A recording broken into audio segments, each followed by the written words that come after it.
Well, good evening. Welcome to Space Oddities. Tonight on Space Oddities, a special edition in the lead up to the launch of Artemis 2 tomorrow, which is going to launch 4 astronauts around the moon. We are bringing you a special edition all about Project Artemis and NASA's new plans for the moon, announced the week before last. And we hope you enjoy it. So we'll get straight on with things. The first thing, what we'd like to do, first of all, say hi to the guys. Hi, everybody. Hope you're okay. Hi there. Hi, everyone. Yeah, all systems go. All systems go. So what we're going to do, first of all, we're going to have a look at the background to where we are at the moment in terms of returning to the moon. Humans last left the moon in 1972 when the ascent stage of the Apollo 17 lunar module rose into the dark of the lunar sky. Few who witnessed the moon landings would have believed that it would be 56 years until we returned. Through all those intervening decades, we lived in hope that we would one day see the promise of Apollo realized, that one day humans would go back, not as visitors but as permanent inhabitants of the moon. But as the years wore on, the political will to return to the moon diminished. Successive American presidents promised much but delivered nothing. The space program stagnated. NASA's goals for the moon took second place to expensive but ultimately non-productive projects like the Space Shuttle. But in 2004, President G.W. Bush announced a new plan for returning to the moon called the Vision for Space Exploration. The Vision for Space Exploration directed NASA to return to the moon, and in response NASA commenced the Constellation project, new vehicles, a new launch architecture, and a determination to finally realise the dreams of so many. But the project fell into difficulties, got years behind schedule, and went way over budget. It ground to a halt and was finally cancelled by Barack Obama in 2010. However, one of the new spacecraft survived the Constellation project in the form of Orion, the vehicle that will take astronauts to the moon this week, if all goes well. A new president, another directive. In 2017, Donald Trump issued yet another order to NASA to get back to the moon before the end of his presidency. In 2019, NASA announced Project Artemis. As the rocket to launch astronauts into orbit, Artemis would use the Space Launch System, or SLS, a huge booster which had been in development since 2011 and which was already years behind and billions over budget.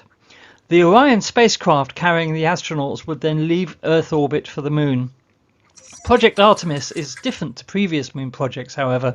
It is truly an international project, with the European Space Agency, Japan and Canada all contributing hardware. 61 countries have signed the Artemis Accords, a set of guidelines and rules for the peaceful use of space, in an effort to foster international cooperation among spacefaring nations. Artemis 1 in 2022 was an uncrewed flight of Orion around the moon to test all hardware and systems. It was a great success and proved that the Artemis architecture worked. 2 weeks ago, NASA announced a new vision for the Artemis project. It includes the construction of a moon base within the next decade and is the most detailed and ambitious plan for the moon NASA have produced since the days of Apollo. Artemis 2 is the first step on that path. Tomorrow is the day we might finally start to get back to the moon. So there we are. Tomorrow's the big day then, the first step in not just returning to the moon as visitors, but in building a permanent moon base. And obviously a very important week. We shall be covering the launch of Artemis 2 live here on Space Oddities tomorrow evening. And our coverage begins at 10:45 UK time. The launch is scheduled for 11:24 UK time. And we hope you can join us for that. And fingers crossed that everything goes well. So, hi viewers, we hope you've all had a fantastic week. We have, and we hope you'll enjoy our special this evening. We are going to put all our regular features, the night sky, the news, Einstein of the week, constellation of the week, Dave's week in. We'll put those all back to next week because we did want to do a special edition as it's such an important week for human spaceflight and the return to the moon. Now, 2 weeks ago, NASA announced their big new plan for the moon, which I think stunned just about everybody because it is incredibly ambitious. So Michael now is going to tell us exactly what NASA's plans are for the moon for the next decade, basically. So Michael, over to you. Okay, can you share my screen?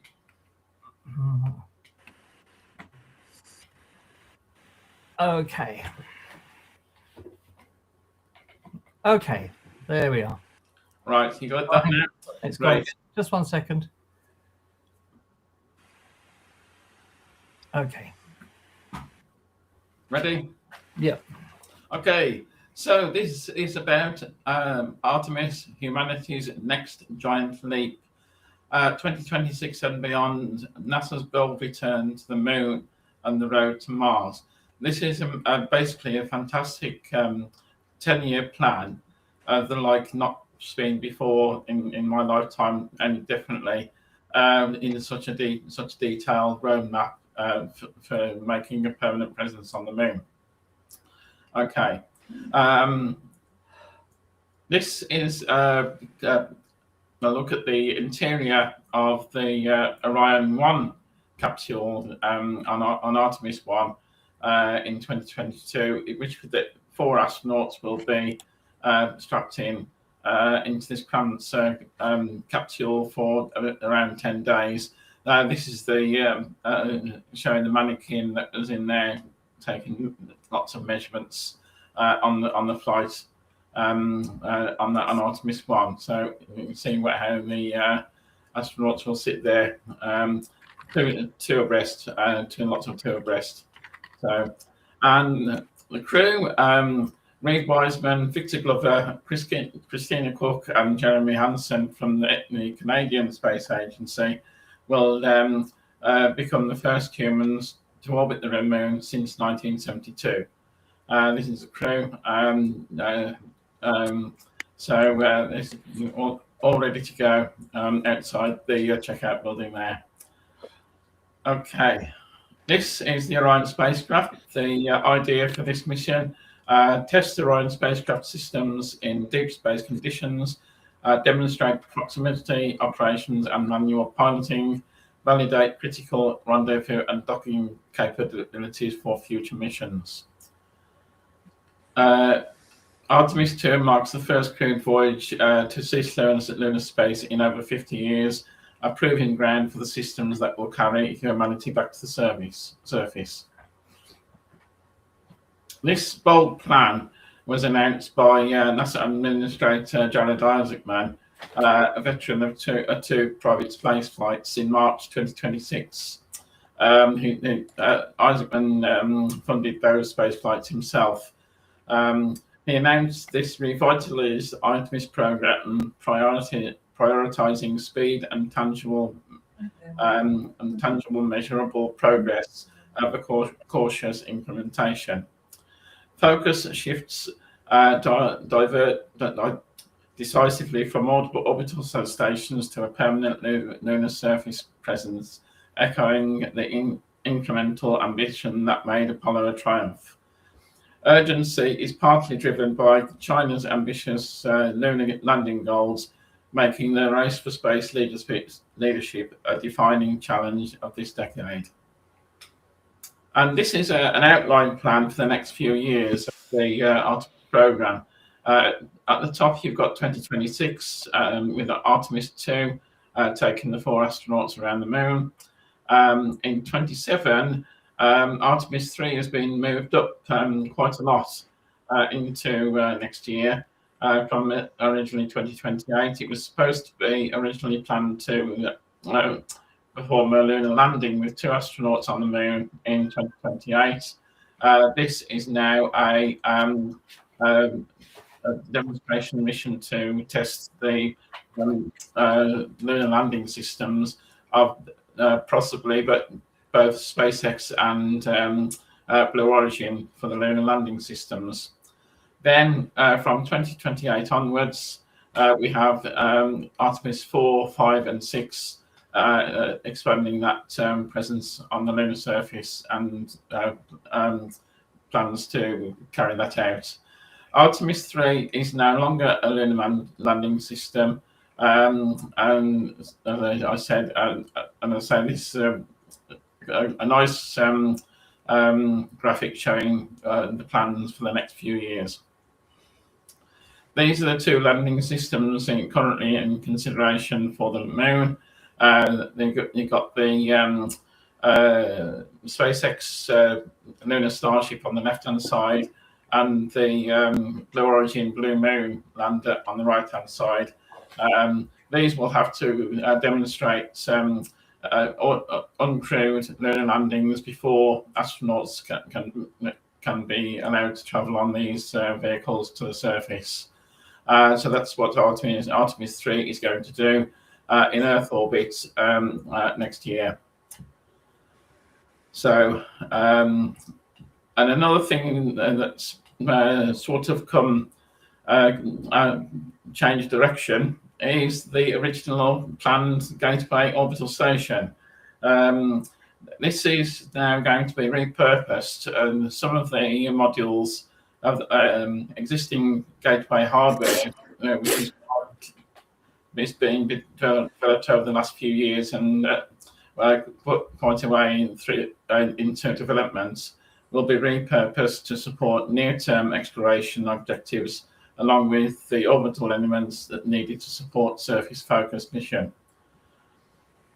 And this is one of the modules that's still under construction that will be repurposed for that use. As future Artemis missions establish humanity's long-term presence on and around the moon, habitation elements on the Gateway station will serve as important building blocks for the base on the lunar surface. For instance, this is I believe is the habitation module that's quite a long way to completion. The NASA Gateway team will pivot to support moon-based developments, efforts, or other priority initiatives. I understand the team have already changed the name from Gateway to moon-based operations. Okay. This plan is going to be through 3 phases. Phase 1, achieve high-rate, reliable surface access, establish ground truth for moon-based landing sites, experiments and test capabilities, can complete first crewed moon-based mission. This will entail 25 launches of Starship, 21 landings of the human landing systems, radioisotope heating units, 4,000 kilograms payload to surface, 2 lunar orbital common satellite constellations as well. That's planned to be operational through 2028. Lunar terrain vehicles will be developed to extend crew vehicle to extend EVA traverse distances, uncrewed vehicle for exploration and technology demonstration, 500 kilograms maximum rover mass. And it also designed to survive up to 150 hours in shadow conditions. Maximum speed 10 kilometers per hour.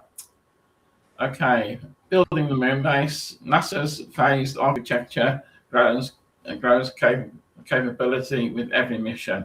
No single giant leap, but deliberate, sustainable build-up of infrastructure and expertise. Japan, Canada, and the European Space Agency are integral partners, contributing modules, rovers, and scientific instruments to shared surface objectives. And this is in a nutshell, the 3 phases of building the infrastructure on the moon. So phase 2, establish the initial moon base operation capability, starts in 2029. Secure initial sites, establish initial lunar infrastructure increased commercial lunar payload services, lander payload, mass capability to 5 metric tons, technology demonstrations to enable lunar permanence, semi-annual crewed missions. And that's forecast will be 2029 to 2033. 27 launches, 24 landings, 7 rovers, 60,000 kilograms payload to surface, pressurized rover, moonfall drones, I'll come to that in a minute, solar power stations, nuclear power demos, surface comm science from 2029 to 2033. This is one of the new moonfall drones, which is very tiny drone vehicle, which basically hops to different surfaces on the moon to actually perform site surveillance and terrain surveying. These highly mobile drones land themselves and are independent spacecrafts that have the ability to survey harder to reach terrain. Each drone capable of several propulsive hops, covering up to 50 kilometers each in total. Look forward to seeing that in operation. A bit further down the line, JAXA and Toyota have been working on this pressurized rover vehicle for a few years now, and that will be added to the surface operations vehicles in due course. That would be interesting to see as well. Phase 3, enable long duration and distance human exploration, increase the commercial lunar payload services lander payload capacity to 8 metric tons, regolith manipulation and site preparation capable, routine logistics deliveries from Earth, initial uncrewed mission cargo return capabilities. And this will be will mean 29 launches, 28 landings, 4 rovers, 150,000 kilograms payload to surface, rovers, habitats, logistics, fission, surface power, and science. And that's basically up to 2036, so 10 years from now. And as an aside to this, NASA also announced new plans to use nuclear propulsion. NASA plans to launch its first nuclear-powered spacecraft by 2028, called Space Reactor 1, also known as Freedom, a mission designed to demonstrate advanced nuclear electric propulsion in deep space. This will dramatically reduce the transit time to Mars, with greater fuel efficiency over chemical rockets, and enables heavier cargo and life support systems. And this would, as I said, this would greatly reduce the mission to Mars. This is the DARPA collaboration with NASA that they announced in 2023 to develop and demonstrate the advanced nuclear thermal production to be ready as soon as 2027. I understand now that demonstration would be no earlier than 2028 to demonstrate this new technology. And I'd just like to finish off saying Apollo demonstrated that we could reach the moon. Artemis is about staying there and going beyond. So thank you very much. And that's it. Thank you very much, Michael. Thank you, Michael. Yeah, thank you. So there we are. I'd just like to say a quick hello to Lude, who joined us quite late in the proceedings. But glad you're here, Lude. His wages will be docked. Yeah. We're here and powered up. Okay. So this is really what Artemis is all about. It's not just going back to the moon for a few days and then coming back again. It's about laying the groundwork for a permanent base on the moon, which eventually could well be permanently inhabited. So, Lou, can I come to you first? Have you got any thoughts about what's happening tomorrow? I was recalling, I think I posted it in the chat. I was recalling a motto that originated, a NASA motto that originated at JPL, which is the Mission Center of Excellence for all planetary missions, which of course includes the moon. And their motto is "Dare Mighty Things." Yeah. And I know it's taken a while to get back to the moon, but the idea of having a permanent presence on the moon and using that to as a base, as a mechanism to get to Mars, I think is so exciting. So, and I've been following the weather reports. The weather reports are very good for a launch tomorrow, not only at Kennedy, but downrange. You have to account for all of that, right? It's all looking good right now. Yeah, but they were saying earlier that it's good tomorrow, but if they have to delay the launch by 1 or 2 days, the weather the following few days isn't quite so good. So anyway, we'll just have about a month of launch windows, I think. Yeah, right? exactly. Something like exactly. That. So we'll just have to wait. And don't forget, as I said earlier, please join us at 10:45 UK time tomorrow evening for our live coverage of the Artemis launch. And there we are. So can I just add a little bit of useless information. We were talking earlier because Michael mentioned Artemis 1. And the observant of us noticed that on the left-hand side there was a mannequin sat in the seat.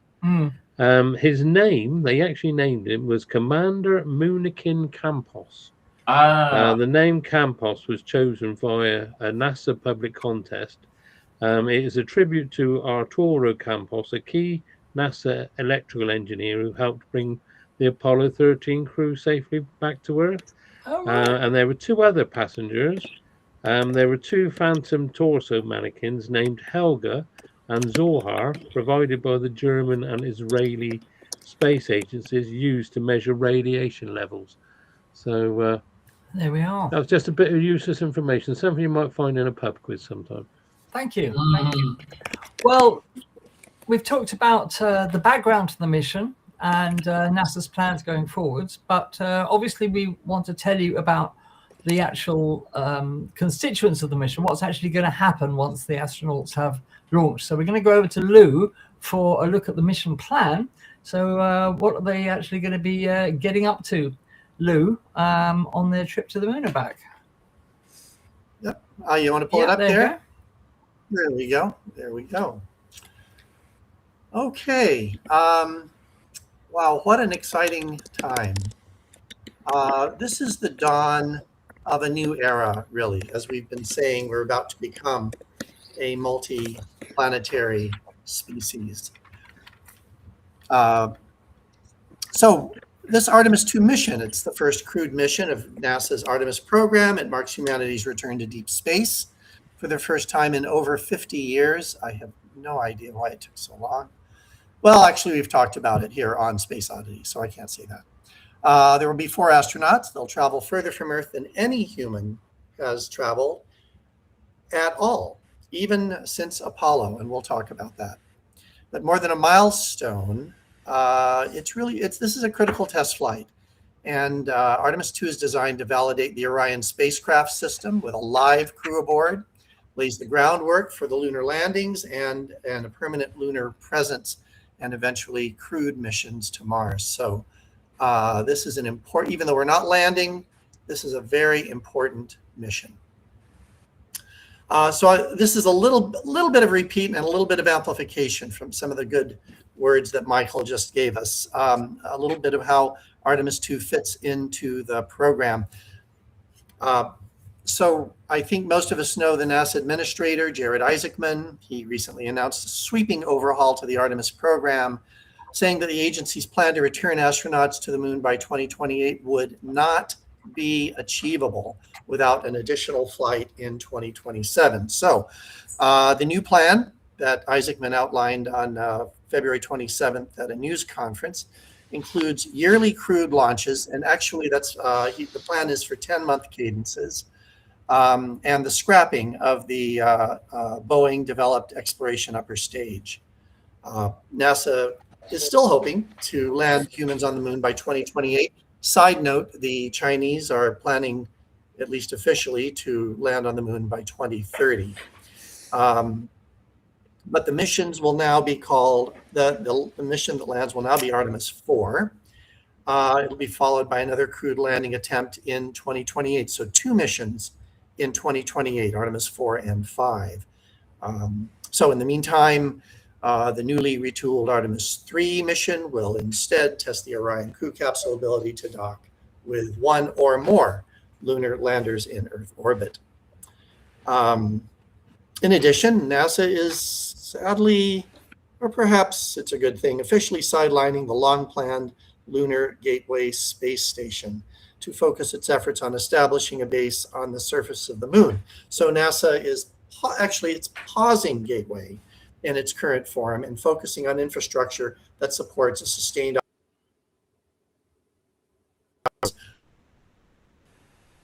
for at a later date. So we'll see how that fits into the plans.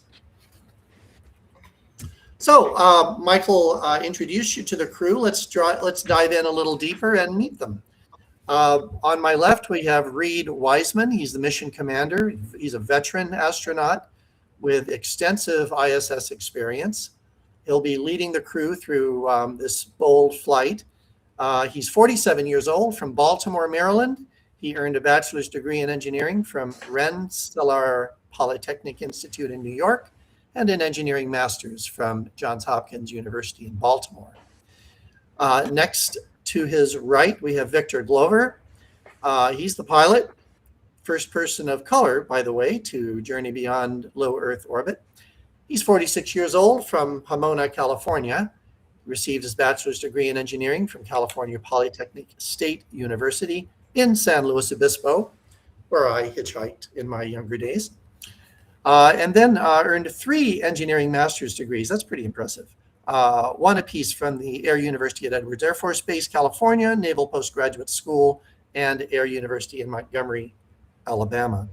Like Wiseman, Glover became a flight pilot in the U.S. Navy and was deployed multiple times. According to his NASA biography, he's logged 3,000 flight hours in more than 40 aircraft, over 400 carrier arrested landings, and 24 combat missions. So I think we're seeing here, I mean, in the early days of Apollo, of Mercury, Gemini, and Apollo, we used to send a lot of pilots, and I think that's fine, but I'm not sure why that's still a requirement.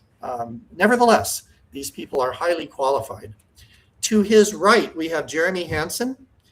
He is a mission specialist. He'll be the first non-US citizen to travel beyond low Earth orbit.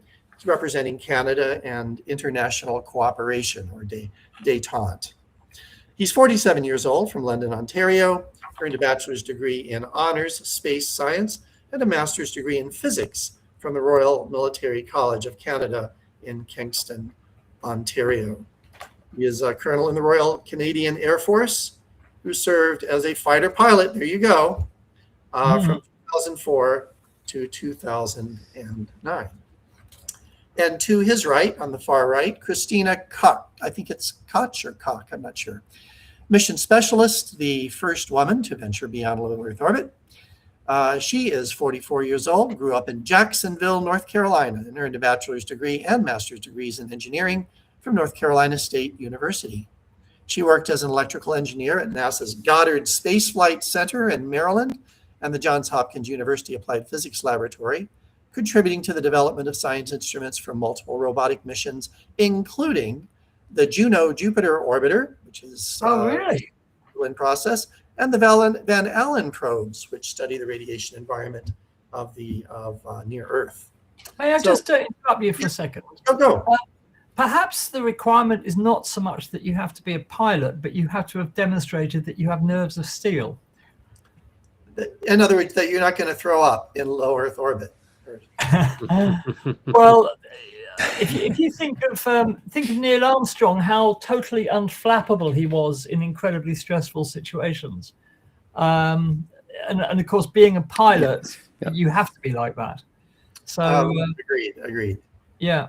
But then there's also John Glenn, who was I think he was in his 80s as a state senator who flew on the ISS, and he seemed to do quite well. Indeed. Anyhow, I'm sure the variety of backgrounds and experience will expand as we move not only towards other exploratory missions, but space tourism. Right? Yes, indeed. Okay. So what does this mission involve? Let's take a look at the various elements of the mission. This is the powerhouse. This is the Space Launch System, the SLS Block 1. It's the most powerful rocket ever built, generating over 8.8 million pounds of thrust at liftoff, surpassing even the legendary Saturn V. It is purpose-built to send Orion and its crew on high-energy trajectory toward the moon. This rocket stands 322 feet tall, taller than the Statue of Liberty, and uses a combination of liquid hydrogen, liquid oxygen, and solid rocket boosters to achieve cis-lunar orbit. We'll talk about what that is in a minute. Its core stage was built by Boeing. It's a 212-foot tall stage housing 4 RS-25 engines and holds over 700,000 gallons of liquid oxygen and liquid hydrogen. It has solid rocket boosters, 2 5-segment boosters that provide the majority of the thrust during the first 2 minutes or so of the flight. An upper stage, it's called the, check this out, Interim Cryogenic Propulsion Stage, the ICPS, and it will perform the critical burn to raise Orion's orbit and eventually push it toward the moon. In addition to the Orion spacecraft as a payload, the SLS will deploy 5 international CubeSats or small sats, and they will study the space radiation environment between the Earth and the moon and test out various elements of technology in high Earth orbit. So that's the rocket. Here's the spacecraft. I think we've seen this picture before. The Orion spacecraft is composed of a crew module, the crew module adapter, and ESA's European service module. Orion will carry the crew to space, provide emergency abort capability, sustain the crew during the mission, and provide safe re-entry from deep space at really remarkable return velocities. It supports a crew of 4 for up to 21 days or up to 6 for shorter missions, and it is designed to be reusable. The crew module sits atop the service module and carries 4 astronauts and cargo. This is the only part of the Orion designed to land back on Earth, and its heat shield provides protection against the intense heat, which should be around 2,700 degrees centigrade of re-entry into our atmosphere at 32,000 kilometers per hour, which is 25,000 miles per hour. The spacecraft has advanced environmental control systems, tested with crew aboard for the first time on Artemis 2. It also has autonomous navigation and star tracking systems built to operate without continuous ground contact. Now, the European service module provides electricity, air, water, and thermal control to the crew module, as well as propelling it into space. Orion's complete service module is composed of the European service module together with the crew module adapter, which connects to the crew module.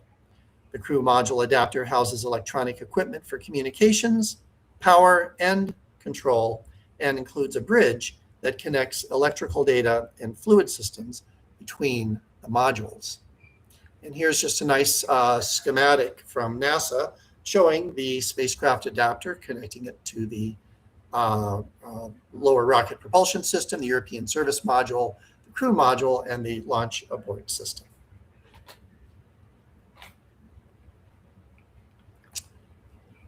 Okay, so where are they going?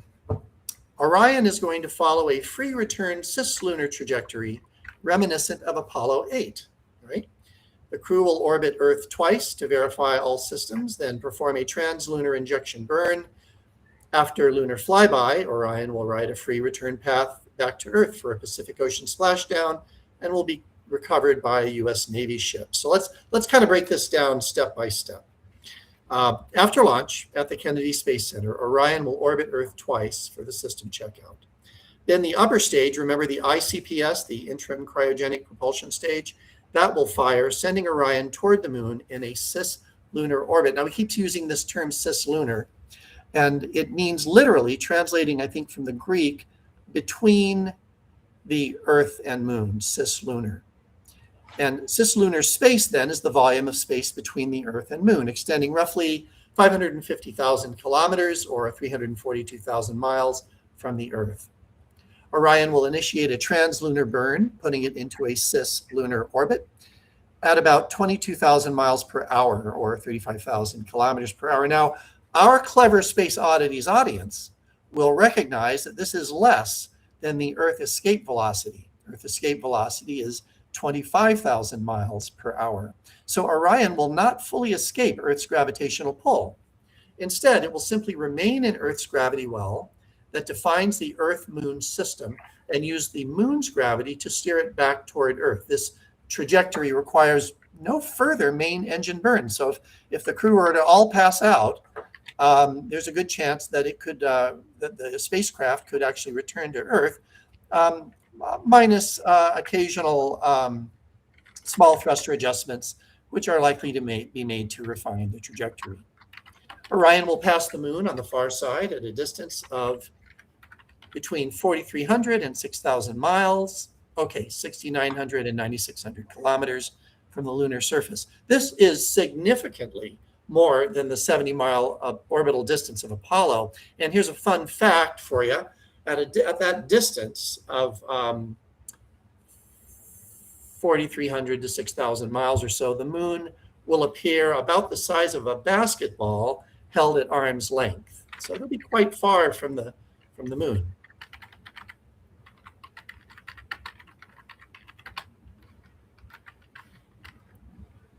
The Artemis 2 mission is Let me try that again. The Artemis 2 mission is scheduled to conclude with a splashdown in the Pacific Ocean off the coast of San Diego, California.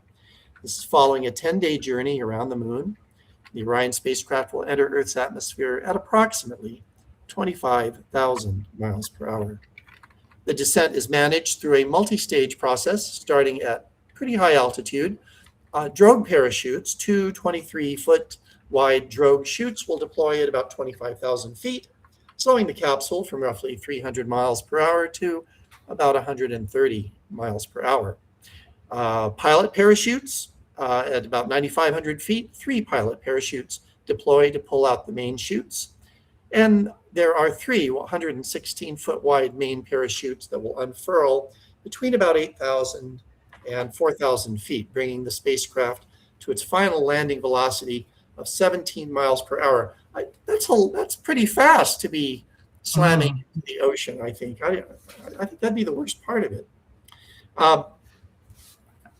If perhaps the capsule lands upside down or on its side, there are 5 orange airbags that will inflate to flip it upright for crew safety. And once upright, the U.S. Navy divers and NASA recovery teams from the USS Somerset or perhaps a similar San Antonio-class ship will approach the capsule to extract the crew within approximately 2 hours. And that is the Artemis 2 mission. Thank you very much, Lou. Yeah, it's, as Barry pointed out, the free return trajectory that the spacecraft will be on, meaning that, you know, whatever happens once they go into that trajectory, they will go around the moon and they will return to the Earth. That came in very handy on Apollo 13. So, you know, it's just a way of ensuring that if anything does go wrong, the spacecraft will return to the Earth, whatever happens.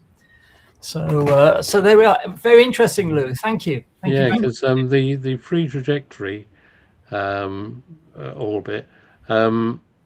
I was listening to the update. I think it was yesterday or maybe even today. But apparently, if they did, because they're looking to go beyond what Apollo 13 went. So these could be record breaking the distance from Earth, these astronauts. But apparently, if they don't launch, because we've got the first, second, third. If it launches on the first, second, third, there's a good it will go beyond that limit. But if they launch on the fourth or fifth, that means there's a possibility they wouldn't go onto that farthest orbit. So it's all to do with where the moon actually sits when you're taking off. They got some very interesting firsts coming up on this. So yeah, absolutely.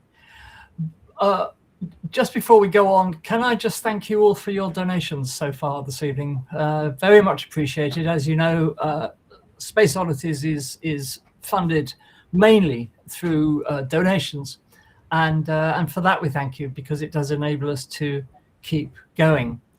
During the whole of the Artemis mission, we will be bringing you regular updates on what's happening, so keep your eye on the channel, and we'll tell you what's going on. So fingers crossed that everything works.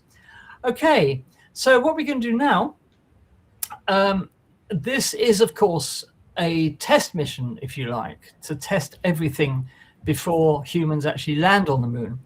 And it's not without precedent, because during the Apollo era, the Apollo 8 mission was the mission that again took people around the moon, took astronauts around the moon and returned them to the Earth as a test of all the systems to make sure that everything was working. And NASA in those days, of course, were exceptionally cautious about everything that they did to get to the moon. And the mission was necessary to test the Apollo spacecraft, to make sure the life support systems worked, to make sure that everything was in place for the Apollo 11 moon landing. So there's an interesting parallel between Artemis 2, which launches tomorrow, and Apollo 8 in 1968. So what we're going to do now, Daz very kindly has put together a video, which is a bit of a look back at the Apollo 8 mission. So thanks for doing that, Daz. So those of us that are old enough to remember the Apollo 8 mission, this will be a nice look back, I think, a trip down memory lane. For those of you that are far too young to remember Apollo 8, which I think is a good percentage of our audience, then you can find out the parallels between Apollo 8 and Artemis 2. Or you can be an Apollo 8 denier. Oh, you could be. You could be. Landing denier. Business being here. I did look at one of your slides when the capsule returns, and that horizon looked very flat. So I'm just beginning to wonder now. I know. Yeah. Very good. Yeah, the craziest thing I've seen this week was a flat earther showing a photograph of a spirit level on the ground, saying that proves that the Earth is flat. Oh, so I have to tell you, I had dinner with my two of my daughters yesterday, and we were talking a little bit about the Space Oddity show, and one of them said, you ought to go. I ought to go to a flat earther convention. They have them every year. And interview people and just see what they have to say. And she likes to do video photography, so she said she'd come with me. So I'm looking for the next Flat Earther convention. If anybody knows when it is or where it is, let me know. They have them all around the globe. Well, we'll do a show on the Flat Earth or something. Yeah, absolutely. Okay, so you might convince us. Yeah, that's the risk, right? Thank you for all your donations, much appreciated. And as I said, it enables us to keep going. Don't forget, we'll be back with our regular programming next week. We'll hold everything over until then. But for now, as I said, we're going to have a look back, trip down memory lane, to look at 1968's Apollo 8 mission around the moon. In December 1968, 3 astronauts embarked on a daring mission that forever changed our relationship with the cosmos. Apollo 8 was the first crewed spacecraft to leave Earth's gravitational influence and reach the moon, marking a pivotal moment in human exploration. The original plan for Apollo 8 called for a lunar module and command module test in Earth orbit, but delays on the lunar module forced a complete redesign of the mission. NASA decided to take a calculated risk. When the lunar module wasn't ready for its debut, NASA made an audacious decision: send Apollo 8 to orbit the Moon using only the command module. Jim McDivitt's crew, originally trained for this mission, moved to Apollo 9, whilst Borman's crew stepped up with the lunar journey with intensive translunar navigation training. Launched on the 21st of December 1968, Apollo 8 was only the second crewed mission of the Apollo program, following Apollo 7's Earth orbit mission 2 months earlier. Apollo 8 was the first crewed launch of the mighty Saturn V, at the time the most powerful launch vehicle ever built. The mission was also the first human spaceflight to launch from Kennedy Space Center, adjacent to Cape Kennedy Air Force Station in Florida. The crew had 2 or 3 months less preparation time than planned after the mission profile changed dramatically in August 1968.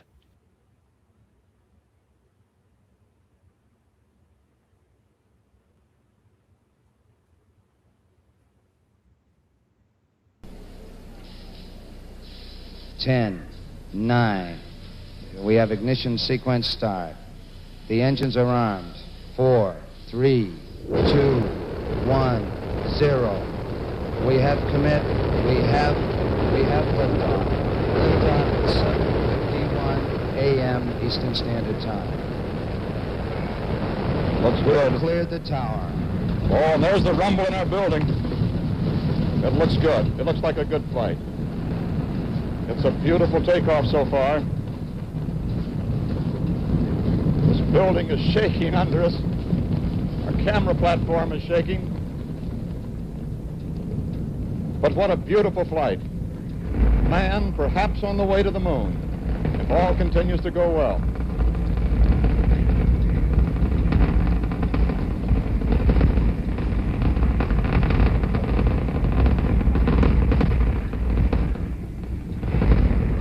Buffeting we're taking here.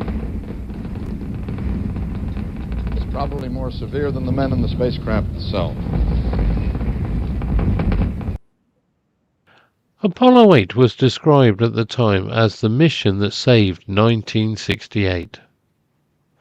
At the end of a tumultuous year marked by political assassinations, civil unrest across Europe and America, and the crushing of the Prague Spring, 3 American astronauts gave the world a reason to hope. Apollo 8's journey to the moon became a defining moment of human achievement during one of history's darkest years. The Apollo 8 mission was a daring achievement. The astronauts became the first humans ever to leave Earth's gravitational influence and orbit another celestial body. A feat the crew themselves rated as having only a 50-50 chance of complete success. The mission gained historic recognition. Time magazine chose the Apollo 8 crew as its Men of the Year for 1968, recognizing them as the people who most profoundly influenced events in the preceding 12 months. Others saw it as a message of hope. A telegram from a stranger captured the mission's emotional impact perfectly. It simply said, "Thank you, Apollo 8, you saved 1968. This image is the Earth, seen by human eyes for the first time as a whole planet, and was taken by the Apollo 8 crew halfway to the moon. Apollo 8 and its crew entered lunar orbit on December the 24th, 1968. This historic event marked the first time humans orbited the moon. As the crew came round for their 4th orbit of the moon, they captured an image that would transform how humanity viewed our planet. The Earthrise photograph showed our fragile blue world suspended in the vast darkness of space. This was the first time humans had taken such a picture whilst actually behind the camera, not merely receiving it from a robotic probe. The image's profound impact rippled through society. The image also inspired Earth Day in 1970. Using images from the Lunar Reconnaissance Orbiter, the internal communications on Apollo 8, and telemetry from the spacecraft itself, NASA was able to reproduce the Earthrise images in a short animation movie. All right, we're going to roll.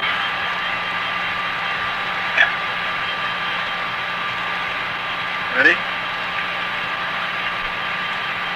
Set.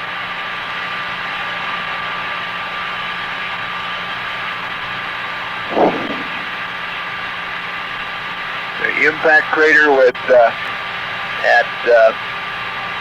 just prior to the subsolar point on the south side, and the floor of it nearly even, except there is one dark hole, but I couldn't get a quick enough look at it to see if it might be anything volcanic.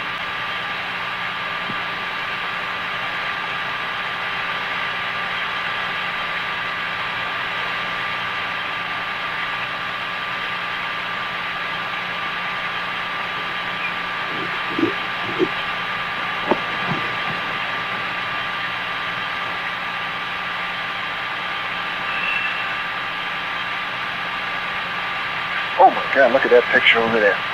There's the Earth coming up. Wow, is that pretty. Hey, don't take that, it's not scheduled. You got a color film, Jim? Hand me a roll of color, quick. Oh man, that's great. Where is it? Quick.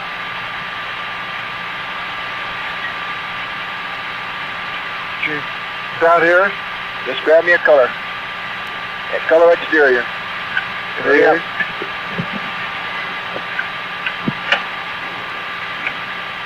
Got one?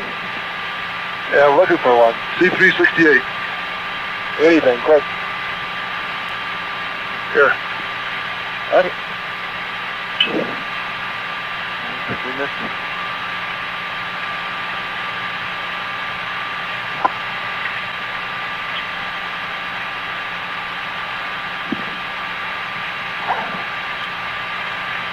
Hey, I got it right here. Let me get up this way. A lot clearer.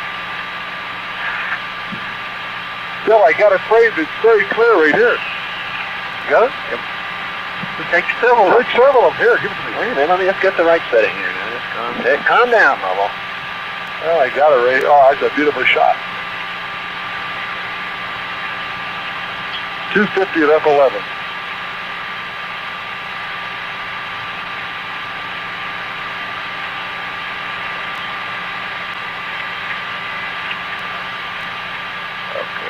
Now there's the explosion. I did. I picked you up there. You sure you got it now? Yeah, it'll come up again, I think. Space historian Robert K. Poole regarded Apollo 8 as the most historical significant of all the Apollo missions. Whilst Apollo 11's lunar landing captured imaginations, Apollo 8 represented humanity's first true departure from our home world, a philosophical and physical threshold that could never be crossed again for the first time. Michael Collins, who was a capsule commander on Apollo 11, said 8's momentous historic significance was foremost. Collins was also supposed to fly on this mission, but had to be replaced due to a back injury. The mission captured worldwide attention on a scale unseen since John Glenn's Mercury Atlas 6 orbital flight in 1962. The world watched, it listened, and it hoped together.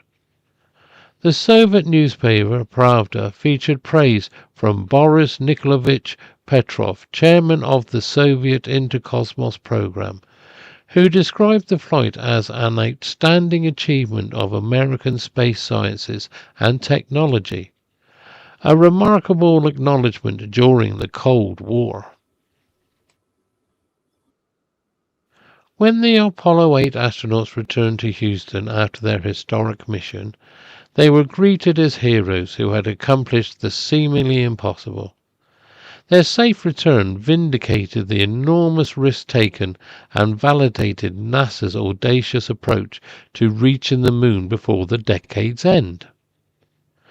The mission proved that human spaceflight to the moon was not merely theoretical, it was achievable, repeatable, and within grasp of the lunar landing that would follow just a few months later. During their 9th orbit of the moon on Christmas Eve, the Apollo crew delivered a television broadcast that became one of the most watched programs in history. An estimated quarter of humanity experienced this profound moment. The broadcast featured the crew reading from the book of Genesis, while showing views of the lunar surface and Earth. The poetic juxtaposition of ancient scripture and cutting-edge technology resonated across cultures and continents. I hope that all of you back on Earth can see what we mean when we say it's a rather foreboding horizon, a rather dark and unappetizing looking place.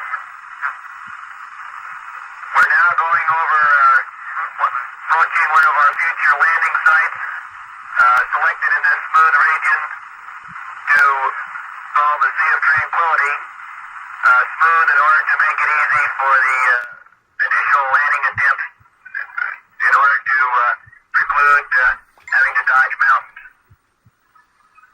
Now you can see the long shadows of the lunar sunrise. We are now approaching lunar sunrise, and for all the people back on Earth, the crew of Apollo 8 has a message that we would like to send to you. In the beginning, God created the heaven and the earth.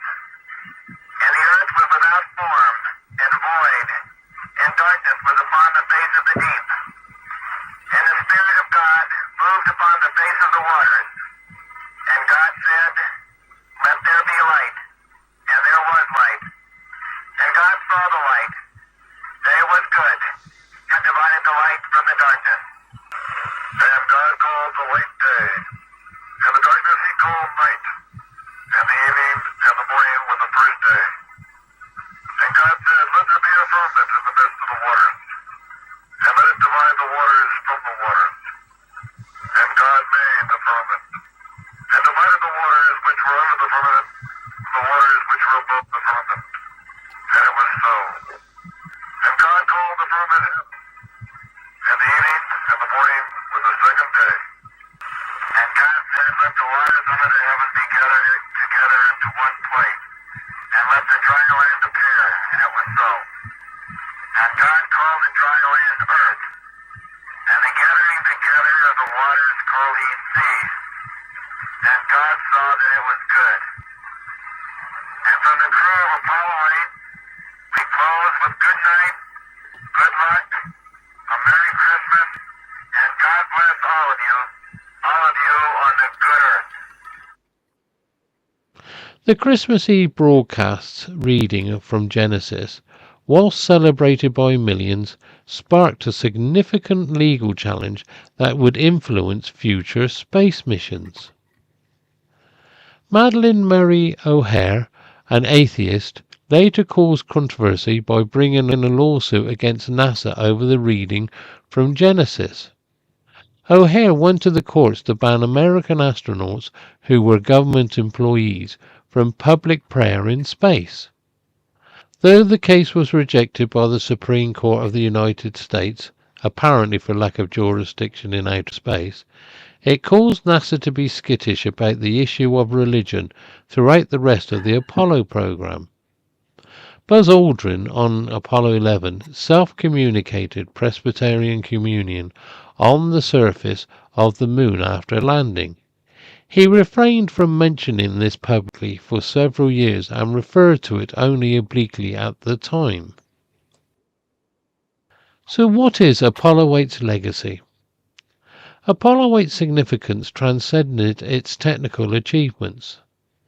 The mission arrived at precisely the moment humanity needed it most, offering unity, hope, and perspective during a year of division and despair. The mission that saved 1968 continues to inspire, reminding us that our greatest achievements emerge not from escaping our problems, but from gaining the perspective to see beyond them. Wonderful, wonderful.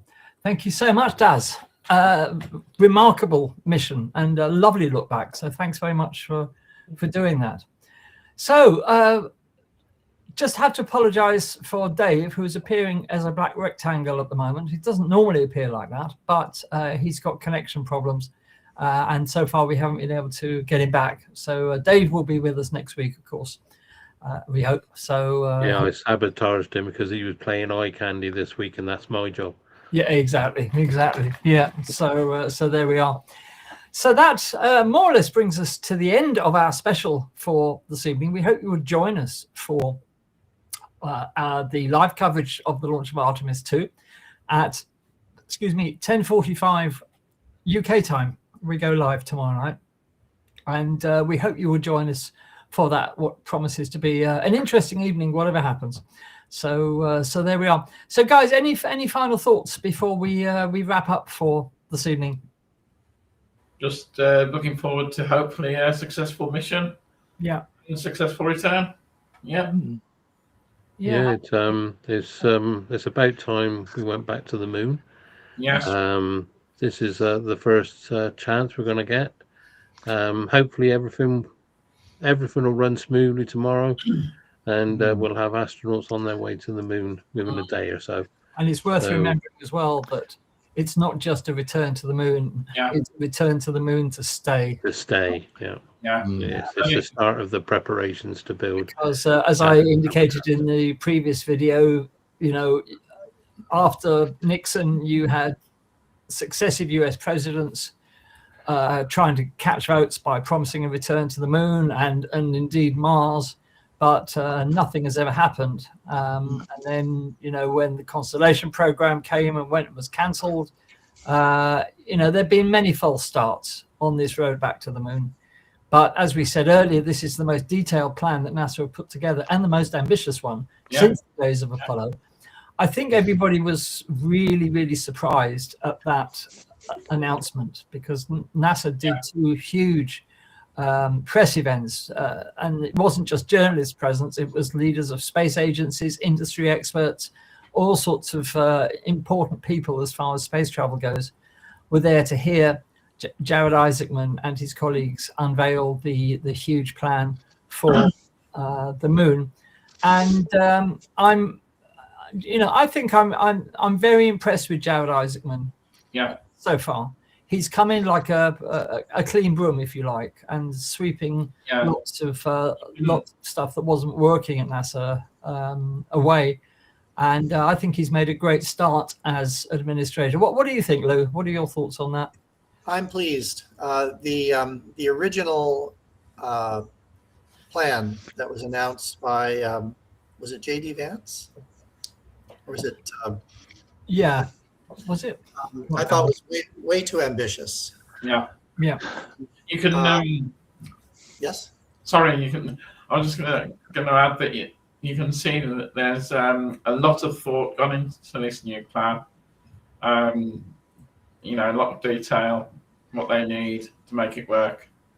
And he found a way to maintain the schedule, at least in terms of the first landing, 2028. Okay, that slipped 4 years, but in recent years, the 2028 has been the goal. By canceling the next evolution of the SLS, postponing the Lunar Gateway, and adding one flight in between. I think he's doing a great job. Yeah, absolutely. Definitely. Yeah. And also the advent of new technologies, the move towards nuclear propulsion as a way of moving about the solar system much quicker will come about as a result of this. As you said, the first mission to use nuclear propulsion will launch in 2028. And I was reading this week as well that an American company, whose name I can't remember, they have just done first successful test of a fusion engine.